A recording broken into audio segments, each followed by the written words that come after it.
That's working well. But there are many points of contention where things are not working well. I started and asked permission to the City Commission to go forward kind of as an emissary to talk to Carolyn Mason, the chair of the County Commission. Carol and I have sat down on 2 different occasions now, trying to see our way out of this muddle, trying to figure out a problem-solving paradigm that we can use, a method that we can use to solve the 10, perhaps even 15 outstanding and serious issues of difference between the city and the county. I'm going to talk to her tomorrow, bring some more material for her to read and circulate to the county staff. It's going to take a large and wholehearted effort and a sincere effort on both sides to get over this divide, to bridge this gap. It cannot be just the city reaching out a hand. The county has to say it's in our interest too, because the city of Sarasota is the heartbeat of the county. Every day, 50,000 people come to the city of Sarasota from outside the city borders. We provide them with police, we provide them with fresh water, we make sure the wastewater is clean. We support them, and they don't pay us a dime in support. Traffic. So much of the traffic that comes into town is not people who live here. It's people who are coming here to work. There are 4 million people who visit Sarasota every year. 3.5 million of them leave some sort of fingerprint on the city of Sarasota. And for them, we provide the safe drinking water, the police protection, et cetera, to say nothing of the tens of thousands of jobs that are downtown. We're integral to the success of Sarasota County. And we'd like a little recognition for that. We'd like a little help in being an even better success. But we can't do it alone. We have reached a breaking point financially. And that's the bridge that I'm trying to cross with my hand out with Carolyn Mason to try to bring us together.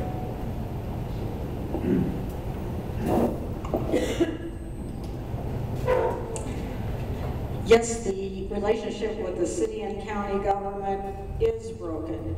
I've met with all of the county commissioners and talked to them about this relationship and how we can repair that, and feel that I could easily work with them and work on resolving some of the issues that we have a problem with. Many of them see this really more as personalities, not necessarily funding issues that we need to work on together. Some of the things that work well is the county's responsible for the EMS and the public health and the criminal justice system. And those things are working just fine.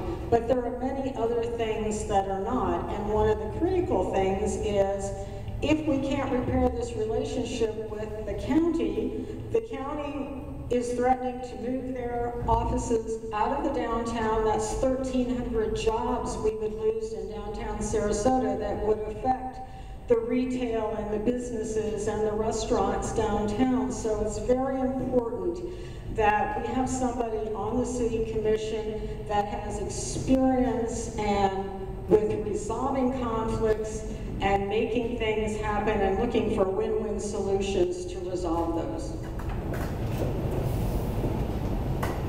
I must have known what the question was going to be because I attempted to answer it before you answered the last question, so I won't repeat what I said.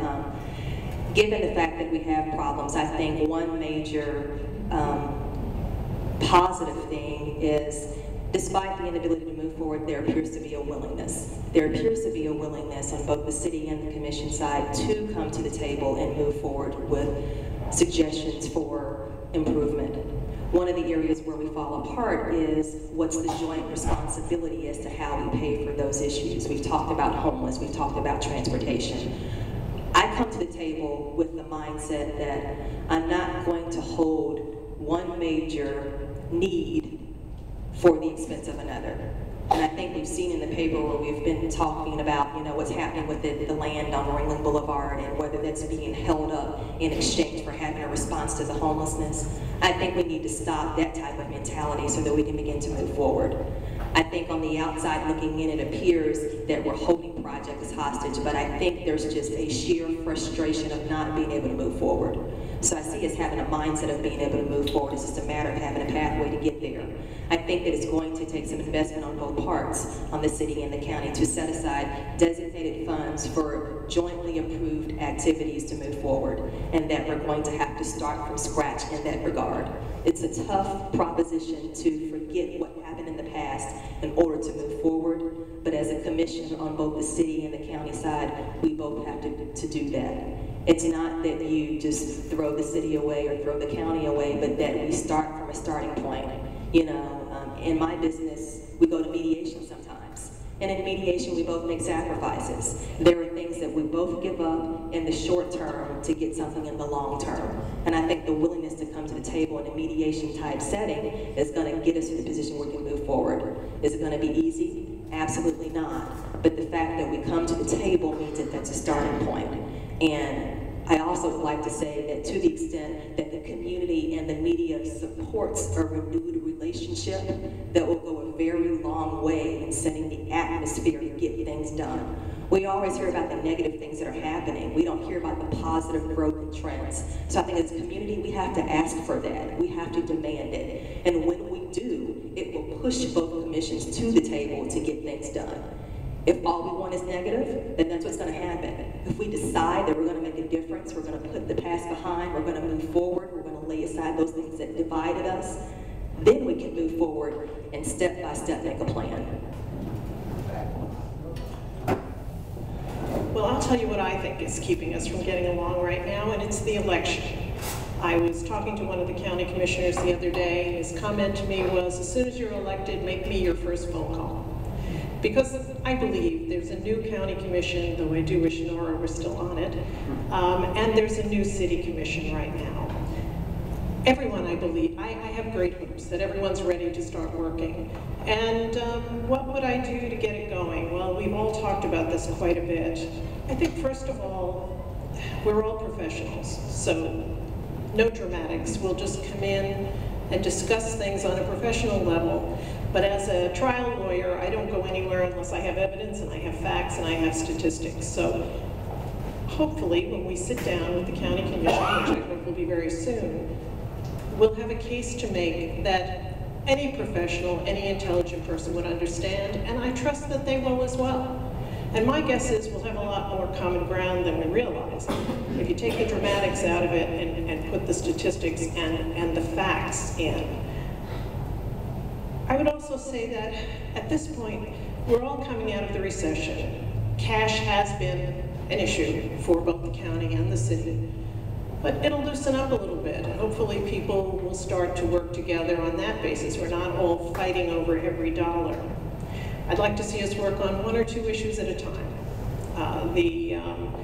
Taking it all at once, I think, might be a bit overwhelming, but one thing will lead to another, and I have great hopes that it will actually, there will be compromise. Another thing I think that would improve it is we need improved communications between the city and the county. One thing I've heard since I've been on the city commission is the county's not talking to us. The county has a plan they didn't tell us about. We found out about it through the back door. Well, that's just nuts. I mean, I'm sure that we can fix that. That's not an issue. And maybe the county is saying the same thing about us. I really can't say because I'm not there and they're not telling me. But I have great hopes that the new city commission will be able to talk with the new county commission. The cash-strapped issues will lessen a bit, and if we work together, we'll actually need less cash because we won't be double spending, and things will be fixed. But let's get through this election so the county commission knows who they're dealing with, and then I think we're on track. Thank you very much, everybody, and on behalf of CCNA, we wish you all well.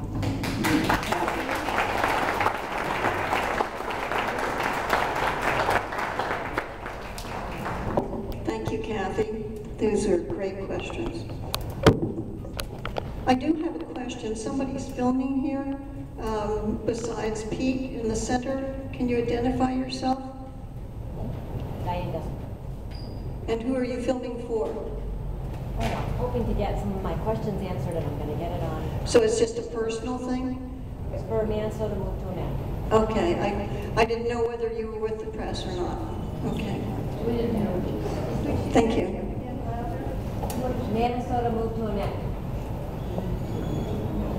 Do you want to, hold on.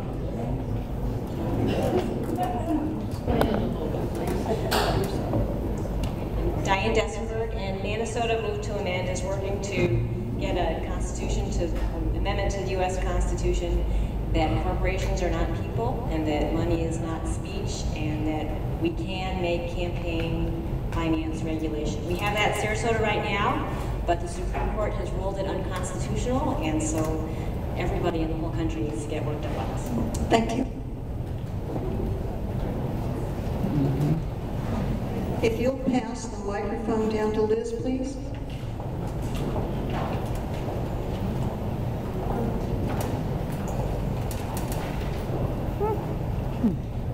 Liz and Shelley, these will be answering this question.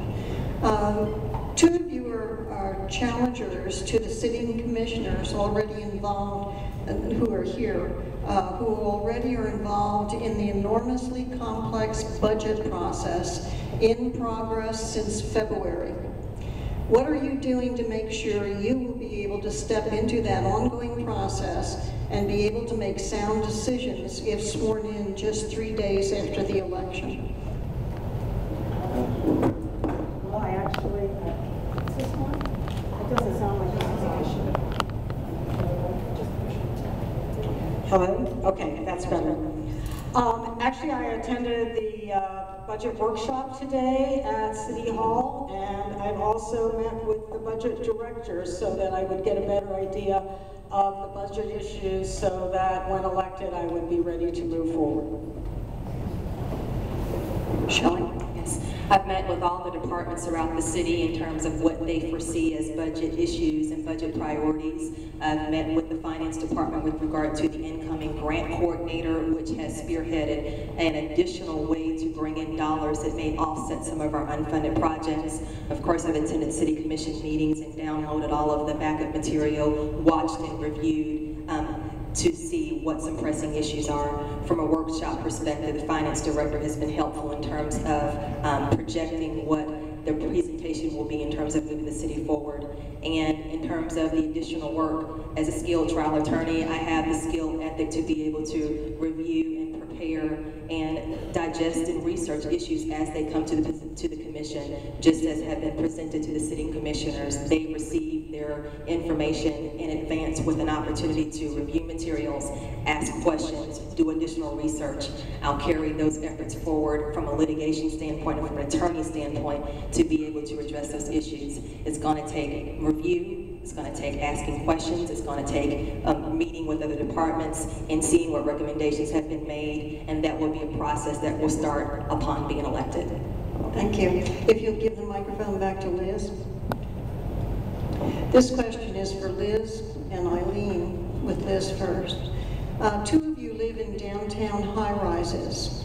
How effectively will you be able to serve the majority of your constituents who live in neighborhoods of single-family homes? Well, I certainly don't think the fact that I live in a high-rise means I don't understand what it means to live in a neighborhood. I've also, in my lifetime, lived in a neighborhood, in a house. So, obviously, you go to the neighborhoods, the neighborhood leaders, and you find out what their issues are and the things they want to, what they want to see happen in their particular neighborhoods. But that, obviously I can relate to people in the neighborhoods, and living in a house or a condo, we all look at a lot of the same issues. Thank you. Eileen? Well, until the last year, when I moved to a high-rise, I was living on Bird Key in a house. And as I was on the board on Bird Key for 4 years, and the last year or so was the president of the Homeowners Association. If any of you have ever been the head of your homeowners association, I hear a lot of laughing. you know everything that goes on in that neighborhood. You know every problem they've got. You know if they had a problem the night before, and then they come and tell you about it. They call you in the middle of the night. I have heard everything. I dealt with their legal problems, not their personal legal problems, only the legal problems having to do with the homeowners association. We had town hall meetings where we explained the changes in the legal documents. I heard good things, I heard bad things. I was the official piñata, I like to say, of Birdkey. I think I would have no problem addressing the concerns of private homes. I'm also a member of the of the condo association where I live. I was a member of the board of directors of the Downtown Sarasota Condo Association, so I've heard all of those concerns as well. And they're really not that different, but it does help to have heard from both, and they're both important, and I think I'd have no problem dealing with either. Thank you. If you'll give the microphone back to Liz, please. In your campaigning, you declare your passion for historic preservation is important for your election. We have 3 HP historic preservation questions for you. Many communities use historic preservation as a tool for economic development. What are some areas of the economy where historic preservation can have a positive effect? Well, certainly in neighborhoods, it can have a very positive effect. As I mentioned, I was on the Architectural Review Commission in Tampa, and I was on that commission for 6 years.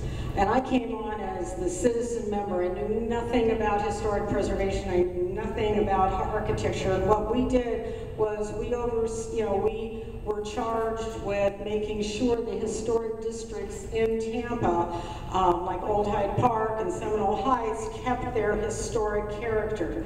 So I went to every historic preservation convention I could, learned a lot about historic preservation, and learned a lot about smart growth principles. And when I first came to Tampa, and Old Hyde Park, for instance, in Tampa, it was run down. There were homeless, there were derelicts, but once the historic preservation started taking place in that community and the houses were upgraded, the property values and the desirability of that neighborhood increased tremendously. So historic preservation not only adds to the tax base and adds to the property values, but it also makes the community a more desirable place overall. Okay, there are 2 more questions for you, Liz, on historic preservation. What are some specific historic preservation incentives that you would consider implementing? Well, this is one of the things, again, that I learned about. For instance, I went on an affordable housing tour down in Miami. And what they were showing us is what you could do with historic structures and do a reuse of those structures and providing with tax credits to incentivize improving those structures and creating affordable housing. And this affordable housing that we saw looked like a condominium that you would see anywhere. There was no indication that there were lower cost, and they did it because they were provided with government incentives, grants, and things like that to do it. So one of the things that can be done is making sure that you give developers incentives to create these things. One more question. In what Sarasota historic preservation organizations do you participate, and on which of their projects? I haven't joined the Historic Preservation Board here yet because I was on my condo board, on the Human Relations Board, but I do know that we have a few historic structures here remaining that are on the National Landmark, which doesn't provide protection for them in Sarasota, and was really actually kind of saddened that there aren't any historic districts here. We've got some areas such as Laurel Park that has wonderful historic structures, and it would be wonderful if that were created as a historic district, and I would like to see some of those things preserved. Starting with you, Liz, this is going to be a question for everyone. Is this, it's the Liz Forum. Okay, Liz, go ahead. This is a question for everyone, starting with you. How will changes just made to Hog Creek benefit Sarasota? Changes to Hog Creek? I'm sorry, I'm not familiar with Hog Creek, so. Okay. Shelley? I'm not familiar with Hog Creek either, but as a commissioner, I would work with neighborhoods and work with the commission to do the research to determine what the needs are and then propose a plan that would be best beneficial to the residents, but I don't have a working knowledge. Thank you. Eileen? I believe Hog Creek is, in fact I know Hog Creek is benefiting from the new deep injection well that the city just recently put online. Up until a couple of weeks ago, the city was throwing about 9 million gallons of brine or water that was reprocessed into Hog Creek and Whitaker Bayou. That water eventually found its way into the bay. I'm not sure actually if the 3 million gallons of it, I think, goes into Hog Creek, the other 6 into Whitaker Bayou, and I know that the Whitaker Bayou portion was not online initially, but is due to go online either this week or may already be online, so that actually is quite an environmental plus for the city. It also saves the city from having federal fines, because the feds were after the city to do something about Hog Creek in particular. Not Whitaker Bayou, but the city did actually, despite the fact the feds didn't insist on it, the city built the injection well so that it could handle both. Stan. Thank you, Stan. If you're an environmentalist, this is probably the story of the decade. We stopped discharging into Sarasota Bay. And that hasn't happened since the city was established. So all of the millions of dollars that have been spent, the high level of engineering, the construction costs and so forth, are finally bearing enormous ecological fruit.